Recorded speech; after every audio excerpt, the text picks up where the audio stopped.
खुलुमबाय एसबी बड' निउज चेनेलाव नोंथांमोनखौ गासैखौबो बरायबाय आं सिबिरानि ब्रह्म सानसेनि खौरां नायनो मोजां मोनग्रा गासै रायजो राजा नोंथांमोनखौ आंनि एसबी बड' निउज चेनेलाव गिबियावनो बरायग्रोनानै लाबाय दिनैनि खौरांफोरखौ नोंथांमोननो आङो मिथिहोनो आखायाव लादों नोंथांमोना अननानै खौरांखौ जोबजासे खोनासंगोन होननानै मिजिंथिबाय BPF दला बिसायख'थिनि इस्तिहार बा मेनिफेस्ट'खौ बेखेवनानै होबाय मैयानि सानाव हाग्रामा महिलारि बिथाङा BPFनि इस्तिहार बा मेनिफेस्ट'खौ बेखेवनानै होबाय BPFआ सोरखाराव फैयोबा मानि सायाव खामानि मावगोन बेखौ लानानै मेनिफेस्ट'खौ बेखेवनानै होबाय हानि जेंना सुस्रांनायनि सायाव गुबै खामानि मावगोन होननानै फोरमायथि हाग्रामा महिलारि बिथाङा बेनि अनगायैबो बेकार जेंनानि सायाव खामानि मावगोन जायनाखि जोंनि ओनसोलाव MA BA उथ्रिसारनाय गोबां सेंग्रा सिख्लाफोर दङ बिथांमोननो माखासेनो साख्रि होगोन आरो जायफ्रा साख्रि मोननो हायाखै बिथांमोननि थाखाय 100 कौटि रां बाहायगोन होननानै फोरमायथियो एकालिन बा ग्रान्ट इन एड हिसाबै 100 कौटि रांखौ होनाय जागोन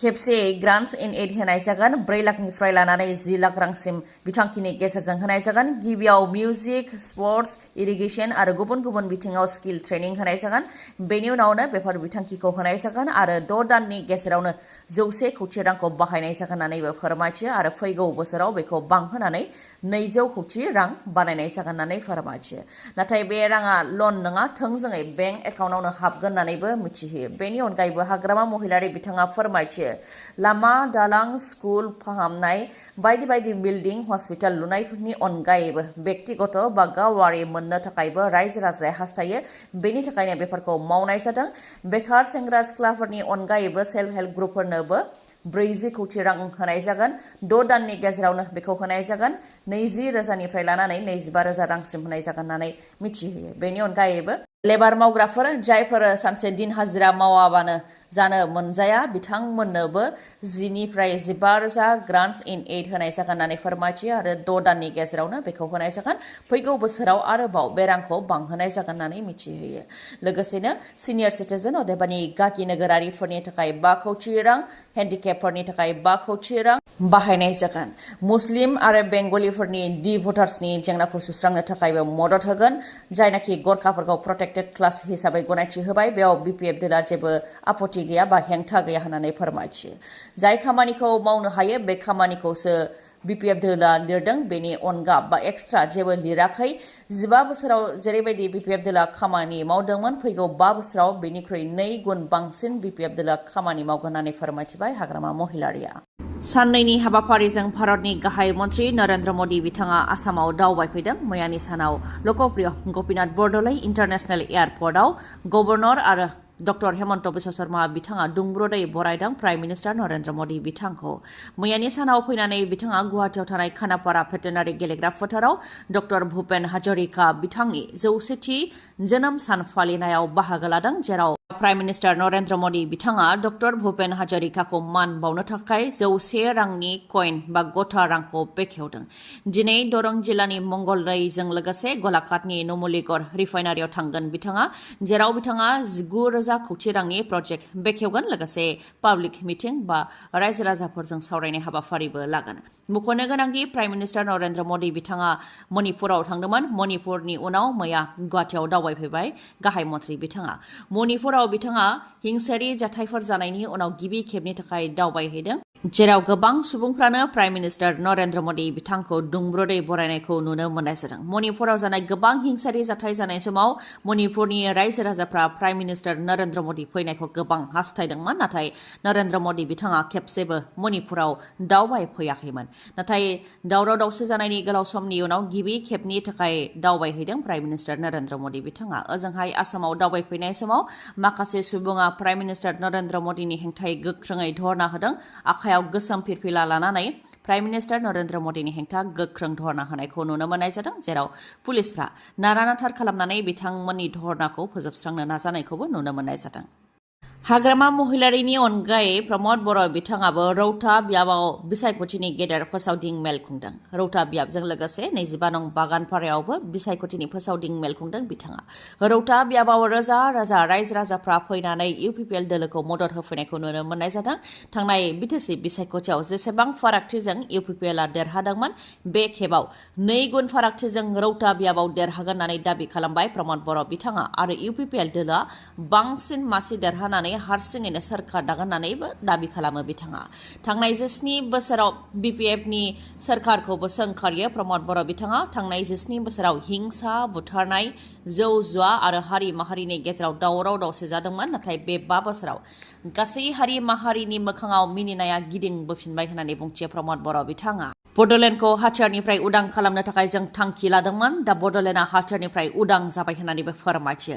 ओजोंहाय MP रोनगोरा नार्जारि बिथाङाबो कसुगाव बियाबाव फोसावदिं मेल खुंदों। UPPL सोरखाराव गोजोन खौसेथि आरो जौगानाय जादों। दा जोबोद गोजोन फैबाय होननानैबो बिबुंथि होयो बिथाङा। थांनाय BTC बिसायख'थियाव क'क्राझार जिल्लानि मोनजिनै बियाबनि मादाव कसुगावआवल' देरहादोंमोन UPPLआ। नाथाय बे खेबाव बांसिन मासियाव देरहागोन होननानै दाबि खालामो MP रोनगोरा नार्जारि बिथाङा। MLA लरेन्स इस्लारि बिथाङाबो सालाकाथियाव बिसायख'थिनि फोसावदिं मेल खुङो। सालाकाथियाव कलेज बानायनो रादाय होयो बिथाङा। बिसायख'थिनि फोसावदिं मेल खुंनायजों लोगोसे जयनिं हाबाफारिबो बानजायो, जेराव BPF आरो गुबुन गुबुन राजखान्थि दोलोनिफ्राय UPPL दोलोआव हाबफैदों होननानै फोरमायथियो बिथाङा। ओजोंहाय मन्त्रि बिथांमोनहा सोरखार दानो थाखाय दाजाब दानख' खालामनायाव मुखुब जादोंसै। मन्त्रि उरखावगोरा ब्रह्म बिथांनि बायदिब्ला UPPLआ 25निफ्राय 27 मासियाव देरहासार जानो हागोन। ओजोंहाय मन्त्रि रन्जित दास बिथांनि बायदिब्ला BJPआ सिगांनि समाव मोनसेयाव देरहादोंमोन, बेनि उनाव 9 मासियाव देरहादों। नाथाय देग्लाय 9निफ्राय 18 जाफैगोन, अदेबानि 18 देरहागोन होननानै दाबि खालामो। आद्रा 22 मासिखौ सोरबाया 1 देरहागोन, सोरबाया 12 देरहागोन, बेखौ बिसायख'थिनि फिथाइयासो फोरमायगोन होननानै फोरमायथिबाय मन्त्रि रन्जित कुमार दास बिथाङा। BTC बिसायख'थिनि थाखाय गोख्रोंसिन जादों फोसावदिं मेल खुंनाया।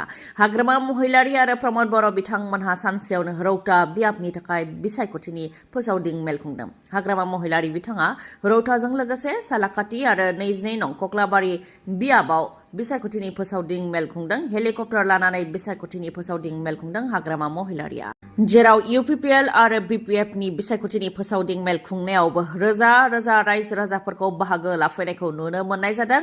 सोर दोलोआ देरहासार जानो हागोन बेखौ सावगारिखौ नायनानै बुंनो हाया, बेखौ बिसायख'थिनि फिथाइयासो फोसावगोन। मोन्नैबो दोलोआ गोख्रोङै जुजिनायखौ नुनो मोननाय जादों। BPF दोलोनि हाग्रामा महिलारिया जायगा जायगा थांनानै बिसायख'थिनि फोसावदिं मेल खुंनायनि अनगायैबो BPFनि गोख्रों मावथि दैदेनगिरि बिक्रम दैमारि बिथाङाबो गामि गामि हाबनानै बिसायख'थिनि फोसावदिं मेल खुंनायाव मुखुब जादों। हा-हुनि रैखाथि होनायनि आयदाखौ लानानै गामि गामि फोसावदिं मेल खुंनायाव मुखुब जादों बिक्रम दैमारिया। रां लानानै गोरोन्थियै ट्रेक्टर आरो फामे बिबाराव भट होयोब्ला, मियादि नङै हायाव न' लुनानै दङबा आरो गिर्जा, मन्दिर, मस्जिद, बाथौ थानसालि बानायदोंब्ला बेफोर हाया सोरखारनि जागोन। बेफोर हायाव होस्रांनाय जागोन, बेखौ रायजो राजाया मिथिनानै लाखा। मानोना सोरखारि हायाव थानायफोरखौ थाद'नाय गैयै होस्रांनाय जागोन होननानै 2023 मायथाइनि 12 जुनावनो UPPL आरो BJP दोलोआ लिरनानै लाबोदों। आरो जुदि होस्रांनाय जायोब्ला पुलिस मिलिटारिजों नारा-नाथार खालामजानो गोनां जागोन, बुलडजारजों न' बां सिफायजानो गोनां जागोन आरो गाबनो गोनां जागोन होननानै सांग्रांथि होयो बिक्रम दैमारिया। बेनि अनगायैबो खाम्फा बरगयारिनि सायावबो सोंखारियो। खाम्फा बरगयारिया हाग्रामा महिलारिनि अननायावनो मान सन्मान आरो रायजो राजानिफ्राय अननाय मोननो हादोंमोन। BTSनि डिपुटि चिफ जादोंमोन, रां रुफा मोनदोंमोन, नाथाय हाग्रामा महिलारिखौनो नागारदोंब्ला दान 2-3सो सिगां लोगो मोननाय प्रमद बर'खौ नागारनो बेसेबां समय नांगोन होननानै सोंथि खालामो बिथाङा। गावनि राजखान्थि मुलाम्फानि थाखाय गुबुन दोलोआव थांनायखौ फोथायखेबस' बुङो आरो नखर दानायनि उनाव गावनि नखरखौनो एंगारलाङोब्ला रायजो राजाया बेखौ मोजां नोजोरजों नाया होननानैबो बुंथियो बिक्रम दैमारिया। देबोरगावनि अनगायैबो दतमा बियाबावबो बिक्रम दैमारिया BTC बिसायख'थिनि फोसावदिं मेल खुंदों। दतमा बियाबाव प्रमद बर' बिथाङा बिसायख'थि गेलेनो समाया होननानै बुंथियो बिथाङा। मानोना बड'फा उपेन्द्रनाथ ब्रह्मआ बड'लेण्ड मोनाबा जिराया होननानै बुंथिदोंमोन, नाथाय बड'लेण्ड नांला होननानै प्रमद बर'आ दिल्लीनिफ्राय लिरनानै लाबोदों। बेनिखायनो दतमा बियाबाव प्रमद बर' बिथाङा बिसायख'थि गेलेनो समाया होननानै बुंथिबाय बिक्रम दैमारिया। रौता बियाबनि सिङाव थानाय लाइलंपारा गामि आरो रौता हाटखलायाव UPPL दोलोनि मददगिरि मावथिफोरनि सायाव गाग्लोबनाय जाथाय जादों, जायजों गारिया खहा जानायजों लोगोसे सुबुङाबो जोखोम जानो गोनां जादों। बेखौ लानानै रौता बियाबनि UPPL दोलोनिफ्राय खौरांगिरि मेल खुंनानै गोजोनखौ लाखिनो थाखाय खावलायदों। रायजो राजानि सिगाङाव खोथा बुंनायनि बयहाबो मोनथाय दङ आरो डेम'क्रेसिनि गेजेरजों बिसायख'थिखौ लांनो नांगौ आरो रौतानि गासै लाइमोनफोरा जाहाथे मोनानि समाव जौ लोङा बेनि थाखाय खावलायो। मानोना जौ लोंनायनि थाखायनो बेबायदि जाथाया जानो मोन्दों होननानै फोरमायथियो UPPL दोलोनिफ्राय। आरो बे गाग्लोबनाय जाथायाव BPF दोलोनि आखाइ दङ होननानै अजद होयो बिथांमोनहा। ओजोंहाय खैराबारि बियाबावबो फोसावदिं मेल खुंनायाव प्रशासना हेंथा होदों होननानै फोरमायथियो BPF दोलोनि बिजाथि लोमस्राव दैमारिया। मोजाङै मोजां बिसायख'थिनि फोसावदिं मेलखौ मोनानि 9 रिंगासिमहालागै खुंनो हादोंमोन, नाथाय RSSनि खोथा लानानै प्रशासना बिसायख'थिनि फोसावदिं मेल खुंनायाव हेंथा होदों होननानै फोरमायथियो। बगरिगावआव 3-4 BPFनि मददगिरिफोरखौ हमदों आरो आइजोफोरनि सायावबो गाग्लोबदों बेखौ खौरां मोन्दों होननानै फोरमायथियो। बेनि अनगायैबो गुबुन जायगानिफ्राय 17 बोसोर बैसोनि सासे फरायसाखौबो प्रशासना हमनानै लांदों होननानै फोरमायथियो। बिसायख'थिनि समाव उदाङै जाहाथे फोसावदिं मेल खुंनो प्रशासना खाबु होयो बेनि थाखाय खावलायो आरो जाहाथे गेजेरनि जानानै खामानि मावो बेनि थाखायबो DC SPनिसिम खावलायो लोमस्राव दैमारि बिथाङा। खौरांखौ जोबजासे नायनायनि थाखाय आंनि गोसो गोरबोनिफ्राय रोजा रोजा खुलुमनायखौ जासिहरनाय थाबाय। गाबोननि समाव आरोबाव जों बेबायदिनो गोदान खौरांजों लोगोसे लोगो मोनफिनगोनखौ मिजिंथिबाय। गोजोन्थों।